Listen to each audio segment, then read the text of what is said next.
ఇవాళ తెలంగాణ కేబినెట్ సమావేశం. సీఎం రేవంత్ అధ్యక్షతన సచివాలయంలో మంత్రివర్గ భేటీ. రైతు భరోసా విధి విధానాలకు ఆమోదం తెలపనున్న సర్కార్. రేషన్ కార్డులు, ఇంద్రమ్మ ఇళ్లపై చర్చలు, కొత్త ఇంధన పాలసీపై చర్చిస్తామన్న డిప్యూటీ సీఎం భట్టి. విశాఖలో ఇవాళ నేవీ డే విన్యాసాలు. 1971 ఇండో-పాక్ యుద్ధంలో కీలక పాత్ర పోషించిన నౌకాదళం నాటి విజయానికి గుర్తుగా ఏటా డిసెంబర్ 4న వేడుకలు. ఈసారి పూరీ బీచ్లో జరగడంతో కొనసాగింపుగా విశాఖలో సెలబ్రేషన్స్. విశాఖ ఆర్కే బీచ్లో నేవీ డే వేడుకలకు ముఖ్య అతిథిగా CM Chandrababu, deputy CM Pawan Kalyan హాజరయ్యే అవకాశం. ఏపీలో నేటి నుంచి ఇంటర్ విద్యార్థులకు మధ్యాహ్న భోజనం. డొక్కా సీతమ్మ పేరిట పథకం విజయవాడలో లాంఛనంగా ప్రారంభించనున్న మంత్రి లోకేష్.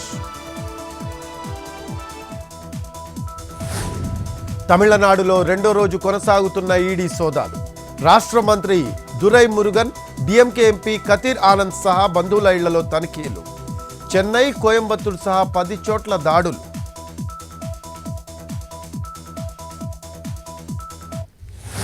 ఎన్టీఆర్ జిల్లా తాళ్లూరులో ఇరు కుటుంబాల ఘర్షణ. వివాహితతో యువకుడి ఇన్స్టాగ్రామ్ పరిచయం, ప్రేమ. ఇద్దరు ఇళ్ల నుంచి వెళ్లిపోవడంతో యువకుడి ఇంటి వద్దకెళ్లిన మహిళ బంధువులు. ప్రేమ వ్యవహారంలో ఇరు కుటుంబాల మధ్య ఘర్షణ, కార్లు ధ్వంసం.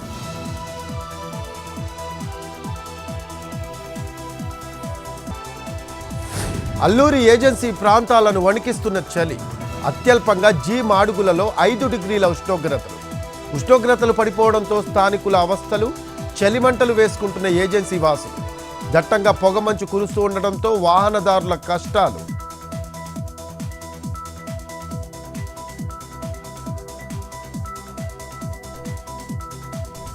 ఉత్తరాదిని వణికిస్తున్న చలి. -డిగ్రీల్లో ఉష్ణోగ్రతలు నమోదు.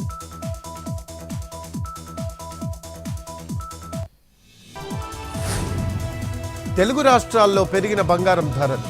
22 క్యారెట్ల 10 గ్రాముల పసిడి 72,610. 24 క్యారెట్ల 10 గ్రాముల పుత్తడి 79,210. హైదరాబాద్లో ₹1,00,000 దాటిన కిలో వెండి